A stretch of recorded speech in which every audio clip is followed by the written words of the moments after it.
Olá pessoal, mais uma vez vamos continuando aí com as nossas videoaulas, tá? Pois precisamos continuar com os nossos conteúdos, ok? Hoje nós vamos começar a estudar as forças em trajetórias curvilíneas. Ou seja, até a nossa última aula nós estudávamos e analisávamos as forças em trajetórias retas, ou seja, retilíneas, onde não era proposta pelo problema uma situação curva, ou seja, teremos uma oscilação na trajetória do movimento do corpo, tá?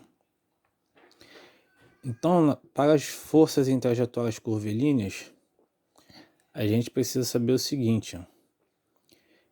Isso ocorre quando os corpos descrevem trajetórias curvilíneas, necessitando de uma força resultante responsável pela mudança na direção do seu movimento, conhecida como força resultante centrípeta, tá? Que vai ser representada por FCP, ok? Essa força resultante centrípeta, ela pode ser calculada de duas formas, tá? A massa do corpo que está em movimento, a velocidade que ele apresenta durante o movimento e o raio da trajetória curva, tá? Ou seja, toda trajetória curvilínea ela vai ter um raio, tá? Percebam aqui, ó, no desenho que eu estou utilizando como exemplo, ó, esse aqui é um exemplo de trajetória curva, tá? Essa trajetória ela vai possuir um raio, tá? Então esse raio nós precisaremos saber para calcular a força centrípeta, tá? Um outro método também que a gente pode utilizar é esse aqui, ó.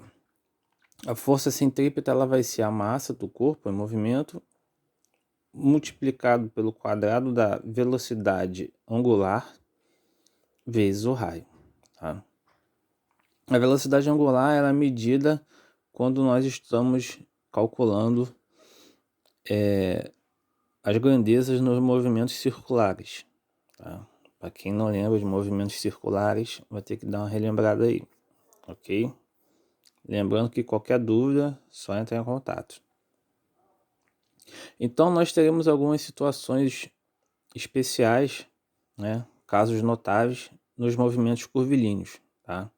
O primeiro deles é a lombada, tá? Ou seja, aquela lombada, né, que a gente presencia nas ruas, né? Quando o carro está passando por cima da lombada, lógico que o carro é bem maior do que a lombada, né? Aqui é só para exemplificar. Quando ele está passando pela oscilação aqui da lombada, nós teremos as forças atuando sobre ele no seguinte formato: peso sempre apontando para baixo, tá? E a normal, nesse caso, apontando para cima, que é justamente aonde o carro está entrando em contato com a lombada, certo? Para isso, a gente teria uma força resultante centrípeta igual à diferença entre o peso e a normal, tá? Ou seja, nesse caso aqui, nós teremos o peso maior do que a normal, tá?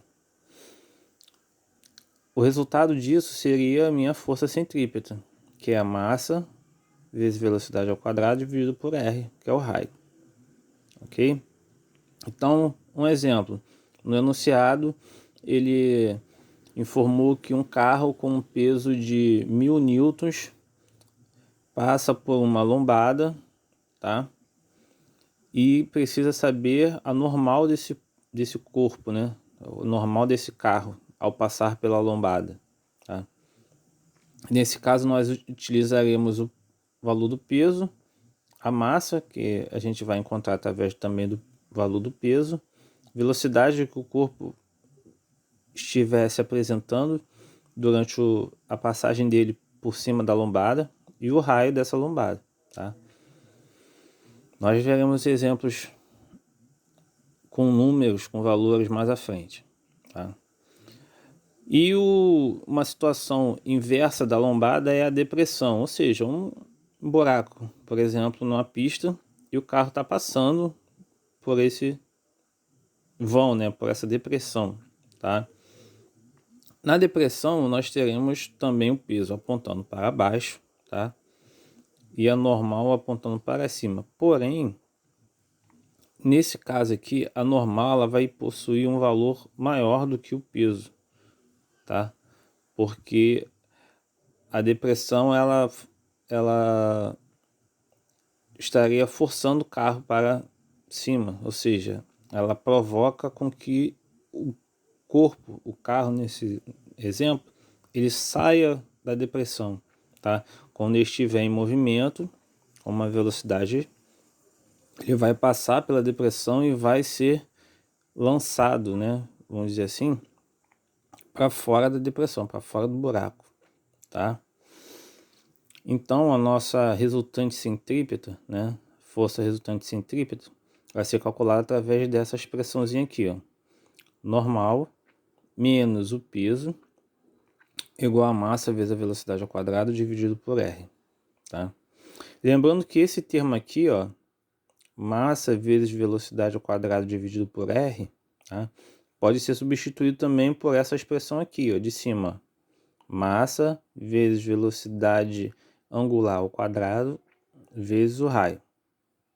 Tudo bem? Continuando, nós teremos a situação, vamos dizer assim, mais complexa, tá? Acredito que a maioria de vocês já tenham visto, né, ou no circo ou através de um programa na televisão, o Globo da Morte. Ou seja, são motoqueiros que entram em uma esfera metálica e ficam andando com a moto fazendo acrobacias, né? E quando o motoqueiro alcança o ponto mais alto do globo, né? Quando ele faz esse giro aqui, ó, a uma determinada velocidade e chega ao ponto mais alto do globo, tá? Nós teremos a seguinte situação: a normal e o peso apontando para baixo. O peso já é padrão dele apontar para baixo, sempre vai apontar para baixo. Já a normal, pelo motoqueiro estar em contato com a parte de cima do globo, também vai estar apontando para baixo, tá? Nesse caso, a força resultante centrípeta vai ser o somatório das duas forças, a normal e a força-peso, tá?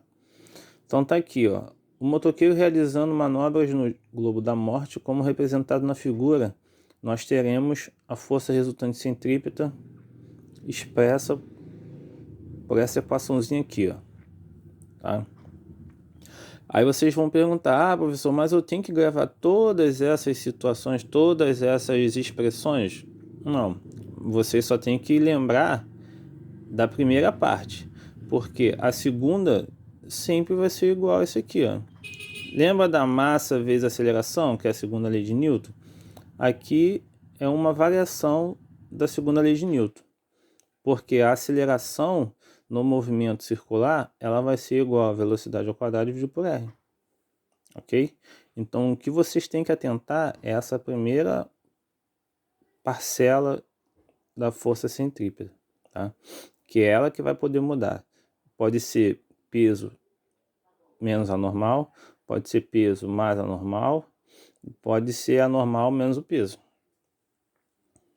Ok? Continuando, outra situação que nós teremos nos movimentos em trajetórias curvilíneas seria a curva plana, tá? Ou seja, é quando um carro em movimento deseja realizar uma curva e a força de atrito lateral entre os pneus e a pista faz o papel da força resultante centrípeta. Ou seja, a força de atrito entre o pneu e a pista é que vai contribuir para que o carro não derrape na pista quando ele estiver realizando o movimento da curva, pois o carro está vindo em linha reta. Em um determinado momento ele vai girar o volante para o lado onde a curva está sendo orientada, mas se essa velocidade for muito alta, não vai adiantar, ele vai derrapar, porque ele está vindo em linha reta, então andando numa curva, não diminuiu a velocidade, ele vai derrapar. E como que a gente vai saber qual é a força de atrito suficiente para impedir que esse carro derrape ao realizar uma curva? Através dessa expressãozinha aqui, ó, que é a força de atrito, no caso força de atrito estática, tá? Que vai ser a força de atrito máxima que os pneus e a pista irão apresentar entre si, e a força centrípeta, tá? Força de atrito a gente já sabe como que calcula, né? Coeficiente vezes a normal, tá? E a força centrípeta a gente acabou de ver acima, também a massa vezes velocidade ao quadrado dividido por R, tá? Então, através dessa expressão aqui, ó, nós temos como calcular a velocidade máxima que um veículo deve entrar em uma determinada curva, dependendo do seu raio, logicamente, que ele vai apresentar uma determinada força de atrito, que é calculada através dessa expressão aqui, tá? Bom, pessoal, então aí vou deixar alguns exercícios para vocês tentarem resolver, ó. Os exercícios 2 e 3 da página 254, os exercícios 5 e 7 da página 255 e o exercício 9 da página 261, tá? Todos os exercícios são baseados nessas informações que nós acabamos de ver, tá? Peço também que vocês leiam os conteúdos da apostila, tá? Trajetórias de forças curvilíneas. E tentem resolver os exercícios que na próxima aula nós iremos resolvê-los, ok? Abraço a todos.